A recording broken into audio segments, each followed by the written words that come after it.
خدمت خانم اخوان هستیم، مدیر روابط عمومی گروه صنعتی رضایی. ازشون میخوایم که نظراتشون رو در مورد این نمایشگاه و توضیحاتی در مورد غرفه‌شون برای ما داشته باشه. سلام، اخوان هستم. اینجا گروه صنعتی رضایی هست. ما تولید کمپر، اسبکش و انواع مختلف تریلر رو داریم. حتی ماشین ها رو تجهیز میکنیم و برای تمام دوستانی که اهل گردشگری هستن، سفر تو طبیعت هستن و میخوان تجربه متفاوت از هتل داشته باشن، من این کمپرها رو پیشنهاد میکنم. به راحتی میتونید همه مناطق کوهستانی ایران با خودتون ببرینش.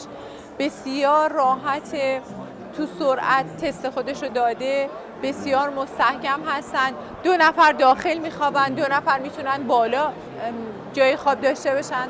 برای دوستانی که اهل اسلو سفر کردنن، دوست دارن از طبیعت لذت ببرن و خودتون بهتر میدونید که ایران همه جاش دیدنیه، همه جاش قشنگه.